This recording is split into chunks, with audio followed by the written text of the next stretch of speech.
They say a man's home is his castle. Mine was a valley, a lake, and a legacy of water held in careful balance. A legacy those vultures from apex developers, with their grand plans for Serenity Shores, were about to learn was defended by more than just paper deeds. They saw a pretty water feature on the edge of their planned conquest. I saw the heart of my family, a responsibility passed down through 3 generations, and I wasn't about to let their insatiable greed poison what was sacred. Thorn Valley, and Thorn Lake nestled within it, wasn't just land. It was a living testament to my great-grandfather, Elijah Thorn. Back in the late 1920s, a time when foresight was more valuable than fortunes, Elijah acquired this entire valley, the natural spring that fed it, and the untamed river that carved its path. He wasn't a man of grand societal wealth, but he was rich in a practical wisdom the modern world seems to have forgotten. He saw not a resource to be plundered, but a sanctuary to be sculpted. With his own 2 hands, aided by a few loyal friends and the very stone and earth of the valley itself, he built the dam. It wasn't one of those cold, concrete monstrosities the government erects, but an artfully constructed earth and rock-filled dam, complete with a robust spillway system, a testament to ingenuity and a deep respect for the power he sought to gently guide, not crudely conquer.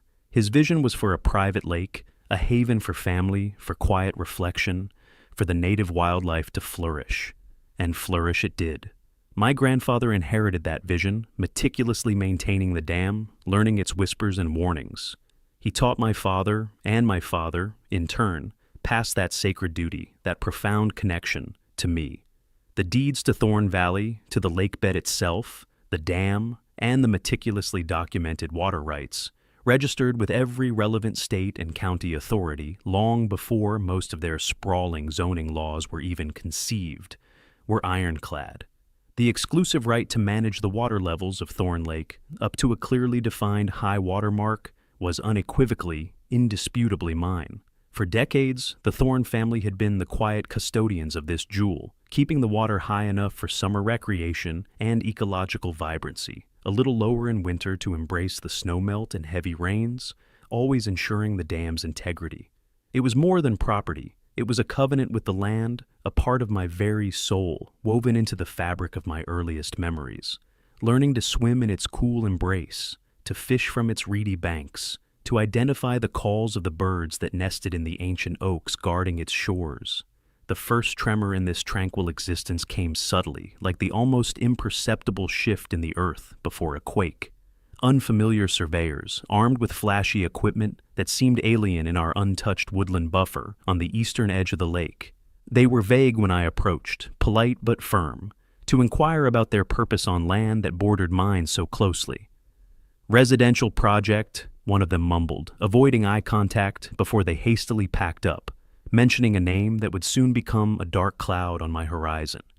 Apex Developers and their new venture, Serenity Shores.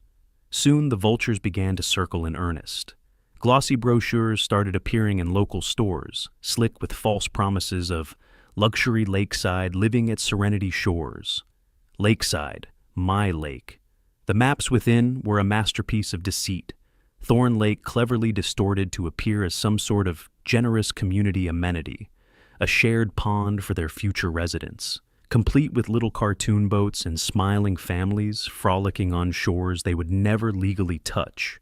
No mention of private ownership, no hint that this lakeside existence was entirely dependent on the goodwill of the Thorn family. The first official communication wasn't a courteous inquiry, no proposal for an easement or a discussion of boundaries. It was a demand letter, penned by a high-priced city law firm, informing me that Apex Developers, soon to be the Serenity Shores Homeowners Association, intended to make full and reasonable use of the adjacent waterway for its residents. They would require unfettered access to the shoreline for boat launching and what they termed maintenance. They even had the audacity to suggest I might be liable if I unreasonably restricted this imaginary access. I laughed, a harsh, humorless sound that echoed in my grandfather's study. My lawyer, Mr. Alistair Finch, a calm, seasoned man who'd handled the Thorn family's affairs for longer than I'd been alive, chuckled too when he reviewed it, though his was a more thoughtful, measured sound. "Ambitious, aren't they, Alex?" he'd said, and utterly clueless about water rights, it seems. We drafted an unequivocal response, polite but unyielding, enclosing copies of my deeds, the original water rights grants, and a crystal-clear map of my property lines, highlighting the fact that the entire lake, including its bed, up to that legally defined high water mark, was mine. No access would be granted. Any attempt to use Thorn Lake would be considered trespassing. We sent it certified mail, return receipt requested. The signature that came back was Victoria Sterling, the self-proclaimed, not yet elected president of the nascent Serenity Shores HOA. A brief, deceptive silence followed. Then the bulldozers arrived. Not on my land, not yet, but so close the vibrations rattled the windows of my house, their roaring engines a constant affront to the valley's peace. They began clearing trees right up to my property line, a scar of raw earth replacing the familiar green. The dust was a choking miasma. And then Victoria Sterling herself made an appearance, an empress in a golf cart, her expression permanently pursed as if smelling something foul, probably the scent of anyone who didn't immediately bow to her imagined authority. "Mr. Thorne," she called out from my gate, her voice sharp enough to etch glass. "We need to discuss your unreasonable stance on the lake. Our residents are expecting waterfront amenities. It's in the brochures." I walked out and calmly informed her, "Ms. Sterling, it is not a waterfront amenity for your development. It is my private property. Your brochures are misleading, and that is your problem, not mine. This conversation is over. Please stay off my property." She huffed, but the real escalation had just begun. A few weeks later, a smear campaign began to ooze through local online forums, painting me as an eccentric recluse, an obstructionist hindering progress. Then came a frivolous legal complaint filed with the county, a baseless claim that my family's dam, maintained diligently for nearly a century, was suddenly an unsafe nuisance requiring independent assessment, a transparent ploy to either wrest control or bury me in legal fees. Mr. Finch dealt with it swiftly, but the message was clear. The final straw, the one that chilled me to the bone and ignited a cold fury, was finding subtle marks, fresh tool impressions, near the control mechanism of a secondary sluice gate. A small, rarely used one, but the intent was unmistakable. They weren't just posturing, they were testing, probing, perhaps even attempting to undermine the very heart of my control over Thorn Lake. The fight wasn't just coming, it had arrived. The faint scratches near the sluice gate, those subtle tool marks, were more than just a minor vandalism. They were a declaration. Apex developers and their puppet president, Victoria Sterling, weren't just content to harass from a distance with lawyers and lies. They were testing my defenses, probing for weakness, perhaps even contemplating a more direct assault on the integrity of Thorn Lake itself. That realization settled a cold, hard certainty in my gut. The polite letters and documented rights were merely the opening skirmishes. A war for Thorn Valley was truly upon me, and they had mistaken my quiet nature for capitulation. They were about to understand how deeply the roots of the Thorn family clung to this land, to this water. The construction of their 30 ill-conceived houses began in earnest, a brutal symphony of banging hammers, whining saws, and the incessant nerve-grating beeping of trucks backing up. They erupted from the scarred earth with astonishing, almost desperate speed, flimsy-looking structures clad in bland vinyl, each with oversized windows that seemed to stare directly at Thorn Lake like rows of greedy, vacant eyes. What became alarmingly clear, as I watched their skeletal frames rise, was their terrifying proximity to the water. They weren't just near the lake. They were practically on its historical floodplain. Armed with a growing dread, I pulled out great-grandfather Elijah's original survey maps, his meticulous hand-drawn lines a stark contrast to the flashy, often inaccurate digital renderings Apex favored. I cross-referenced them with more recent county GIS data, overlaying them, checking elevations, my breath catching in my throat. The designated high water mark, the one legally mine, the line up to which I could, by irrefutable right, raise Thorn Lake, didn't just lap at their proposed pristine lawns. It ran directly through where their foundations were being poured. Several of them, I realized with a jolt that was part horror, part a dawning, terrible understanding, were situated so low that even a moderate rise in the lake level would see water seeping into their ground floors. It was shocking. Either their surveyors were catastrophically incompetent, Or Apex developers, in their blind arrogance, had deliberately chosen to ignore clear topographical realities and legal boundaries in a brazen, high-stakes gamble. The daily annoyances escalated with the construction. Discarded lumber, empty cement bags, and plastic wrapping began appearing near my shoreline, fluttering in the reeds like obscene, man-made birds. Their workers, often taking breaks, would wander onto my property, drawn by the allure of the water, sometimes brazenly tossing their lunch wrappers into the lake itself. Each incident was photographed, documented with a date and time stamp, and a formal complaint, complete with evidence, was lodged by Mr. Finch with Ms. Sterling and Apex Developers LLC. The responses, if they came at all, were dismissive, boilerplate assurances that they would speak to their contractors. Nothing ever changed. It was clear they considered my complaints, my rights, as nothing more than minor irritations, like buzzing insects to be swatted away. Meanwhile, their grotesque marketing campaign continued unabated. Billboards screamed from the main highway, "Serenity Shores, your lakeside dream awaits." Their website, a monument to digital deception, featured idyllic renderings of happy families kayaking and paddleboarding on my lake. They even had the gall to Photoshop a small community dock onto my shoreline, a phantom structure intruding upon my private land. This wasn't just encroachment, it was a deliberate, calculated misrepresentation, a theft of my property's most cherished attribute to lure unsuspecting buyers into their web. Mr. Finch, his jaw tight with controlled anger, fired off another round of cease and desist letters, this time threatening immediate legal action for false advertising and blatant property infringement. Their lawyers responded with their usual bluster, a flurry of legal jargon about natural and appurtenant rights to adjacent water bodies, impressive-sounding nonsense that held no water against the explicit deeded ownership my family had maintained for nearly a century. Victoria Sterling, emboldened by her company's aggression, became more audacious. One Saturday morning, I found her, accompanied by two thuggish-looking men who seemed to moonlight as bouncers, on my side of the property line, near the old boat ramp my family had used for generations. She was pointing at the ramp, talking animatedly, gesturing towards the lake. My temper, usually a slow burn, began to simmer dangerously.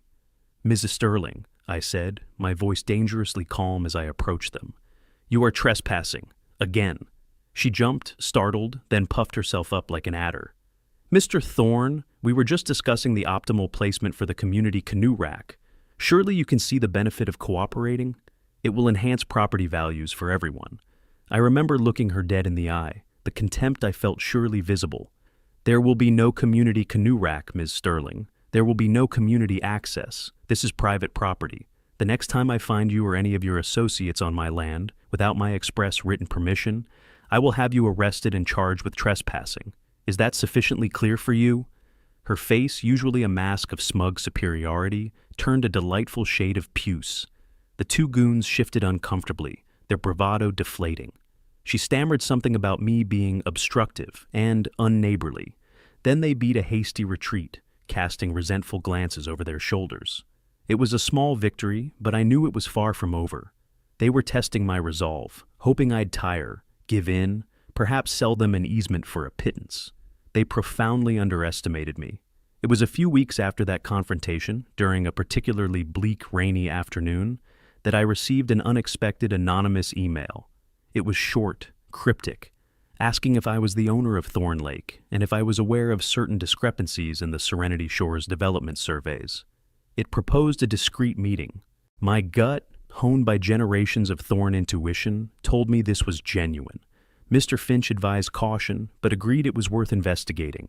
The meeting took place in a quiet, out-of-the-way diner miles from Thorn Valley. A young man, his face pale and etched with anxiety, introduced himself as Daniel, a junior surveyor who had briefly worked for the firm contracted by Apex Developers. He was terrified, constantly looking over his shoulder. He told me, his voice barely above a whisper, that he and a senior colleague had conducted the initial topographical survey for Serenity Shores. Their findings, he explained, clearly indicated the significant flood risk associated with my historical high water mark. They had strongly recommended a much more conservative setback for any buildings. "We flagged it, Mr. Thorne," he said, his hands trembling as he pushed a thick bound document across the table. We flagged it clearly, but it wasn't what Apex wanted to hear. This, he explained, was a copy of their original report. He'd kept a personal copy, a risky act of conscience. The official report submitted to the county, he alleged, had been significantly altered by his superiors under pressure from Apex executives, minimizing the flood risk, omitting key warnings. They buried it, Daniel said, his eyes wide with a mixture of fear and a desperate need to unburden himself. They told us to adjust the parameters to reflect developmental viability. That's what they called it. I couldn't live with it. People are going to buy those houses. He trailed off, then added, "Please, you can't let them know this came from me. I'll lose my license, my career, or worse. Apex plays dirty." I assured him his identity would be protected. The report was a bombshell. It wasn't just incompetence, it was deliberate, calculated fraud, and Daniel had just handed me the proof. Mr. Finch, when I presented it to him later that day, his eyes gleaming with a lawyer's thrill at such a damning piece of evidence, confirmed its explosive potential. "This, Alex," he said, tapping the report, "this changes the game. This is their Achilles heel." The nebulous anger that had been simmering within me for months began to solidify into a concrete plan. Daniel's report, combined with Elijah's meticulous dam engineering specifications and the hydrological notes he'd preserved, painted a clear picture. The 30 brand new homes, some already sporting "sold" signs, weren't just ill-advised. They were hostages to my water rights. My first call after securing Daniel's report was to Mr. Finch, laying out not just the evidence, but the burgeoning idea in my mind. "Are you absolutely certain about your rights to that maximum water level, Alex?" he asked, his voice tinged with a new kind of gravity. I confirmed I was, but I wanted him to triple-check every deed, every grant, every piece of legislation. "Beyond a shadow of a doubt, Alistair. If I raise that lake to its documented maximum, I need to know I am 100% within my legal rights." He promised an exhaustive review. Next, I contacted Mr. Samuel Coleman, a retired civil engineer who had been a close friend of my father. He specialized in water resource management and dam safety.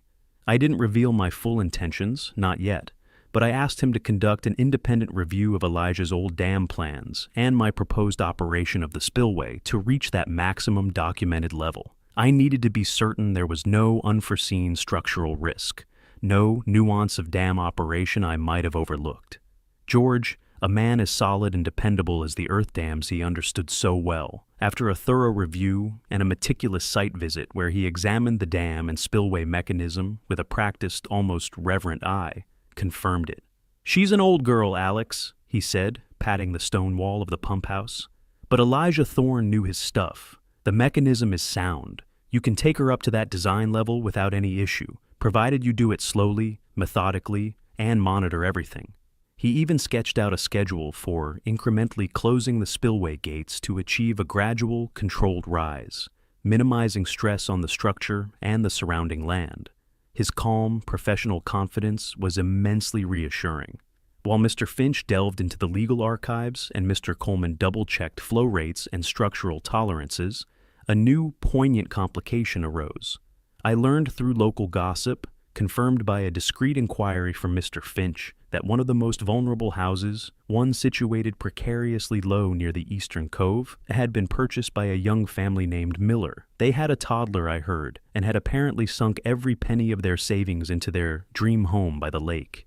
A pang of something akin to guilt, sharp and unwelcome, pierced through my resolve. These people were likely innocent, caught in the crossfire of Apex's greed and my impending assertion of rights. I wrestled with it for days.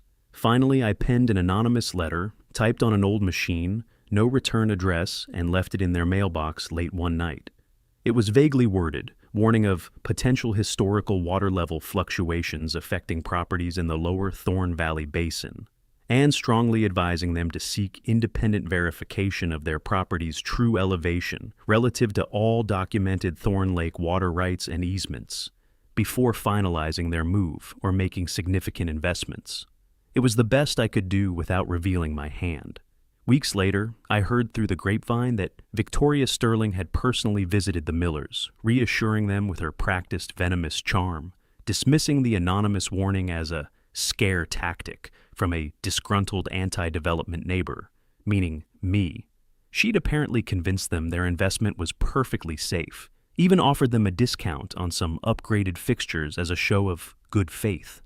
My attempt to spare them had failed, swallowed by Sterling's duplicity. It hardened my heart further against her and Apex. They were not just greedy. They were cruel, willing to sacrifice innocent lives on the altar of their profits. The path ahead, I knew, would have casualties, but the responsibility for that lay squarely at their feet. Victoria Sterling's callous dismissal of my anonymous warning to the Miller family, her glib reassurances that their life savings were safe, extinguished the last ember of doubt within me. They had been given a chance, however small, to question, to verify. Sterling had slammed that door shut, sealing their fate alongside her own. Mr. Finch had called a few days prior, his voice imbued with a grim satisfaction. Every legal indee, every historical document unequivocally affirmed my right to raise Thorn Lake to its documented high water mark. Mr. Coleman, too, had given his final nod, his calculations precise, his confidence in Elijah's engineering absolute. All that remained was the act itself. The day I chose was a Tuesday, the sky overcast, a restless breeze whispering through the pines, the kind of day that often precedes a good soaking rain. It would provide a convenient, if ultimately unnecessary, bit of camouflage for the rising waters. Most of the 30 houses now sported "sold" signs, cardboard grins on the faces of doomed structures. I'd seen a few moving trucks come and go over the past weeks, though most homes still appeared unoccupied or only sporadically visited by their new, unsuspecting owners. This felt like the optimal window. Enough sales completed for maximum financial impact on Apex developers and the nascent Serenity Shores HOA, but before too many innocent families had fully unpacked their lives into what was about to become a disaster zone. That pang of regret for the Millers, for any uninvolved buyer, still pricked at my conscience. But my primary responsibility was to my land, my legacy, and, frankly, to teach a lesson that desperately needed learning. Due diligence, I reminded myself, is a buyer's burden too, especially when purchasing property adjacent to a privately controlled body of water, with a history as deep and clear as Thorn Lake's. That morning, I undertook my final preparations with a profound, almost spiritual sense of purpose. I'd already meticulously cleaned and lubricated the spillway wheel and its gearing the previous weekend. It gleamed dully in the dim light of the pump house, a beautiful piece of cast iron engineering ready for its task. I packed a thermos of strong coffee and a worn copy of Thoreau, though I doubted I'd do much reading. At precisely 9 a.m., after a final slow walk along my side of the lake shore, to ensure no unexpected people or animals were in the immediate vicinity of the dam, I unlatched the heavy oak door of the stone pump house. The air inside was cool, smelling faintly of damp earth, old iron, and something else. Resolve. The great wheel of the spillway control stood ready. I took a deep breath, the scent of the lake filling my lungs, grasped its cold, familiar rim, and began to turn. It was heavy, as Elijah had designed it to be, requiring deliberate, sustained effort. Each rotation, each satisfying clunk of the gears engaging, closed the main gate by a precisely calibrated increment. There was no sudden rush, no dramatic unleashing. I followed the schedule Mr. Coleman had helped me devise. A quarter turn every 15 minutes for the first hour, then a half turn every 20 minutes thereafter. This was no impetuous act of destruction, but a slow, inexorable strangulation of the lake's outflow, a meticulously controlled reclaiming. After setting the initial sequence, I emerged from the pump house and sat on a weathered stone bench my grandfather had placed overlooking the lake, the thermos in hand. From my vantage point, I could see the distant, arrogant cluster of new houses on the far shore. Nothing seemed amiss over there yet. The lake's surface was vast, its spirit deep. It would take time for the change to become noticeable to their untrained eyes. Hours passed in a strange, suspended calm. I continued the adjustments methodically, the coffee growing cold, Thoreau unread beside me. By early afternoon, the water level had risen by a couple of feet. It was subtle, almost imperceptible to a casual observer. But I, who knew every ripple, every submerged log, every nuance of Thorn Lake's breath, could see it. The familiar rocks near my little dock were shrinking, then vanishing. The water was creeping higher up the reedy banks, silencing the gentle lapping sounds I knew so well. replacing them with a deeper, quieter stillness. And then, across the lake, I saw the first sign of agitation. A man in a bright yellow construction vest, probably a site manager for Serenity Shores, was standing at the edge of what would have been a newly turfed lawn, gesticulating wildly towards the water. He was too far away to hear, but his body language screamed a dawning, panicked comprehension. He was soon joined by another figure, then another. I saw Victoria Sterling's golf cart zipping erratically towards the growing, anxious crowd. Unbeknownst to me at that exact moment, but pieced together later from news reports and Mr. Finch's gleeful recountings, Sterling had been hosting a promotional luncheon at their prime show home, the 30th and most ostentatiously appointed structure, built precariously close to the water's edge, for a group of potential Phase 2 investors and local dignitaries. The water, having already silently swallowed the new turf, was now lapping at the concrete patios of the lowest-lying houses. It wasn't a crashing wave, but a silent, persistent creep, like a dark stain spreading, inexorably kissing the decorative brickwork, then beginning to seep under doorways, right as Sterling was likely extolling the virtues of unparalleled lakeside access. The irony was almost poetic. Chaos must have erupted as the unparalleled access became an unwelcome inundation, glossy brochures and canapes forgotten in a scramble to escape the rising tide. My own drama was soon to follow. Alerted by frantic calls from her rapidly dampening promotional event, Victoria Sterling, her face a mask of fury and disbelief, raced towards my property. I was by the pump house, preparing for the next scheduled adjustment, when her golf cart skidded to a halt near my gate, spitting gravel. She threw open the gate, an act of trespass in itself, and marched towards me, a hapless suit-clad man I vaguely recognized as one of Apex's executives struggling to keep up. "Thorne, what in God's name do you think you're doing?" she shrieked, her voice cracking. "You're flooding us. You have to stop this right now." I calmly regarded her, then glanced at the spillway wheel. "Ms. Sterling," I replied, my voice even, "I am operating my dam on my property strictly within my legal rights. As I have repeatedly informed you and your company, these houses were built within my documented flood easement." "This is insane! It's malicious! You'll ruin us! You'll ruin those poor families!" she screeched, her earlier composure entirely gone. The executive beside her began to bluster about lawsuits, about injunctions. "The time for discussion, Ms. Sterling," I said, turning back to the wheel, "was before you chose to ignore every warning, every legal document, and indeed, the advice of your own surveyors." I placed my hands on the wheel and applied steady pressure. With a deep groan of metal and stone, it turned. "Stop him!" Sterling cried to her companion, but he seemed to understand the futility, the sheer immovable resolve he was witnessing. She even made a move, as if to physically grab the wheel, but a single cold look from me halted her. Her threats and accusations devolved into incoherent sputtering as the great wheel continued its slow, deliberate rotation, each turn a nail in the coffin of her arrogance. My phone, silent for most of the day, began to ring around 3 p.m. Unknown numbers, which I ignored. Then Mr. Finch called. "Alex," he said, and I could hear the suppressed amusement in his professional tone. "They're losing their collective minds over at Apex. I've just had a rather colorful and hysterical call from their lead counsel, accusing you of maliciously flooding their development. I calmly informed him that, to my knowledge, you were merely operating your dam within its long-standing, legally permitted parameters." He didn't seem to appreciate that nuanced perspective.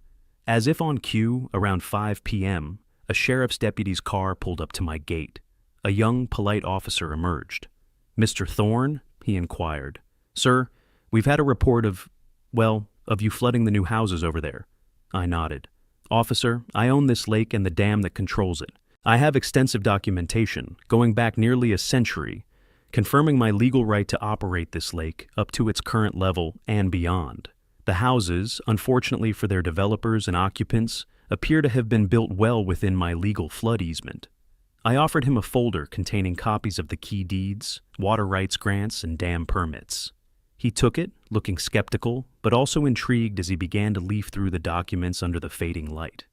"This is highly unusual, sir," he said, looking across the water at the sorry, sodden scene unfolding at Serenity Shores, then back at my paperwork. I'm primarily here because of the complaint. As long as you're within your rights, and there's no immediate threat to public safety from the dam itself. I assure you, officer, I am meticulously within my rights, I said calmly. The developers were repeatedly and formally warned. He nodded slowly, handing back the folder. Well, Mr. Thorne, this appears to be a civil matter. A very, very significant civil matter, by the looks of it. You might want to expect more visitors. He tipped his hat, a gesture of reluctant respect perhaps, and left. The water had almost reached its predetermined maximum. My work, for now, was done. The lake was full, my rights asserted. With the departure of the sheriff's deputy, a profound stillness settled over my side of Thorn Lake, a stark contrast to the controlled chaos I could still glimpse unfolding across the water at the doomed Serenity shores. The lake, now brimful, lay placid and serene under the bruised twilight sky, its surface reflecting the deepening grays. It had reached the maximum level Elijah Thorne had engineered it to hold, the level my rights unequivocally allowed. The ground floors of at least a dozen, if not more, of the most poorly sited of Apex's 30 new houses were visibly inundated, water pooling perhaps 2 feet deep inside. Several newly paved driveways vanished into the murky expanse, and the manicured lawns were now submerged meadows. Their grand lakeside development, once touted with such arrogant fanfare, now looked like a half-drowned marshland shantytown, a stark monument to greed and incompetence. My work, for the moment, was indeed done. The ensuing storm would be legal, not meteorological. The reckoning was swift, though not in the way Victoria Sterling and Apex developers had envisioned. The day after what one local online paper rather cheekily dubbed the Great Thorn Lake Reclaiming, their lawyers were frantically filing emergency injunctions in county court, demanding I immediately, and at my own expense, lower the water level. Victoria Sterling, looking disheveled and a far cry from her usual imperious self, was quoted in a hastily published news piece, her voice thick with theatrical outrage, calling me a menace, a neighborhood terrorist, and accusing me of ecological vandalism.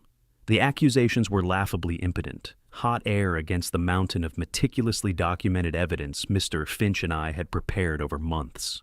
Our response to their legal filings was a model of calm, surgical precision.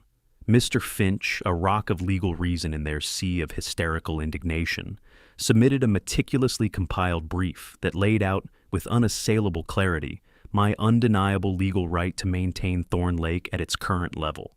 We attached copies of everything: the original deeds from the 1920s, the century-old water rights grants, Elijah's detailed dam specifications, historical survey maps clearly delineating the high water mark that Apex had so recklessly ignored, and even copies of our previous correspondence, including every ignored warning we had sent them about their encroachment and misleading advertising. We highlighted, with pointed emphasis, that their 30 luxury homes were constructed in what was, effectively, my bathtub, and they had been repeatedly formally advised not to build there.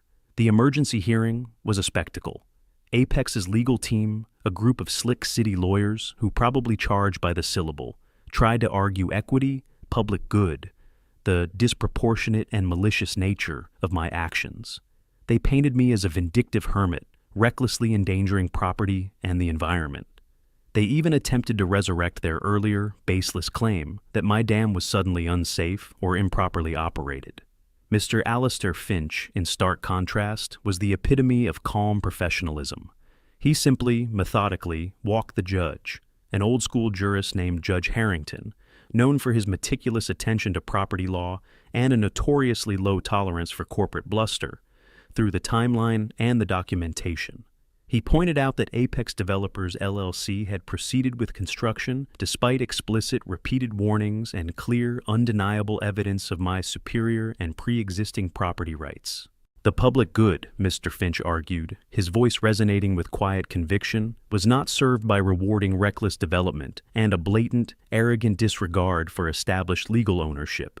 When Mr. Finch presented the affidavit from Mr. Samuel Coleman, confirming the dam's structural integrity and my strict adherence to his professionally advised, gradual water-raising schedule, the HOA's claims about an unsafe dam visibly deflated. But the critical blow, the one that seemed to suck the remaining oxygen from Apex's already struggling case, came when Mr. Finch introduced evidence of their own surveyor's initial suppressed report, the one Daniel had risked his career to give me. He presented Daniel's sworn affidavit, detailing the pressure he had been under to alter his findings. The original report, with its stark warnings about the floodplain and its recommendation for a far more cautious setback, lay before the court like a smoking gun. You could almost see the judge's patience with Apex's lawyers fray and snap. They had not only been warned by me, they had ignored the explicit advice of their own experts. Judge Harrington's ruling, when it came after a surprisingly short deliberation, was a masterpiece of understated legal demolition.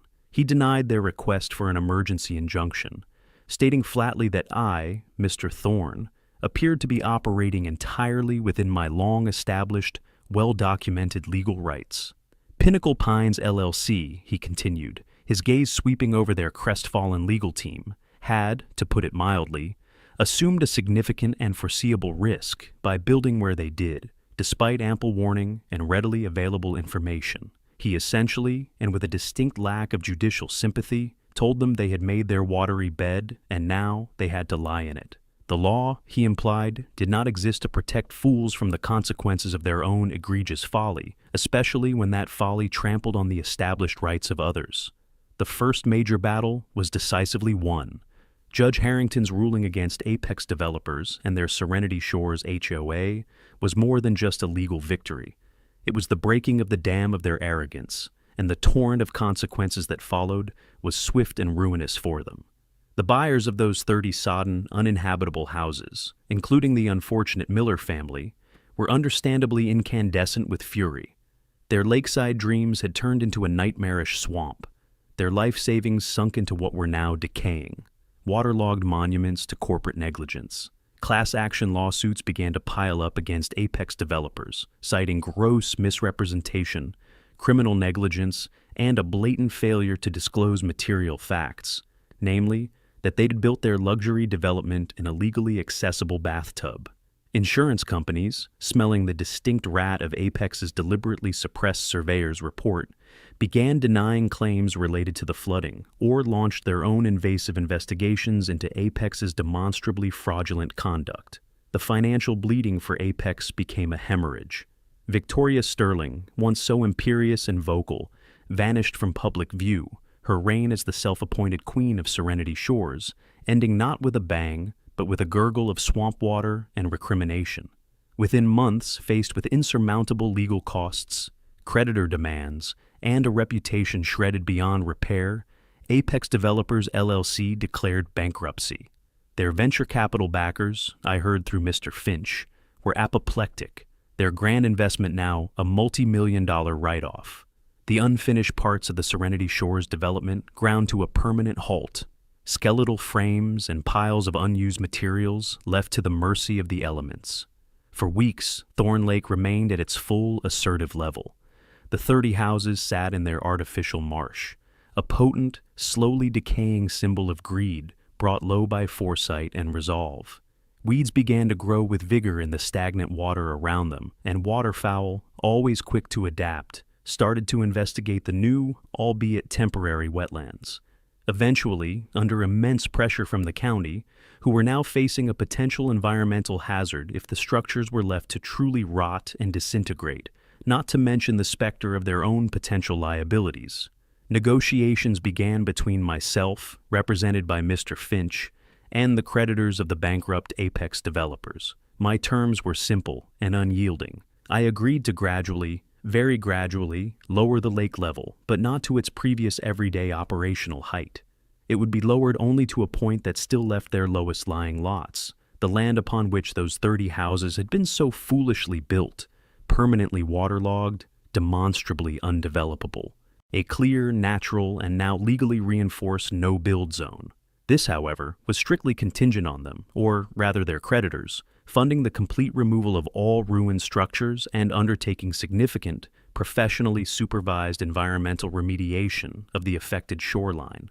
It cost them millions more, a bitter pill swallowed under the watchful eye of the county and the courts. The satisfaction I felt was immense, but it was a quiet, deep-seated satisfaction, the kind that settles in the soul after a long and righteous fight. My sanctuary was safe.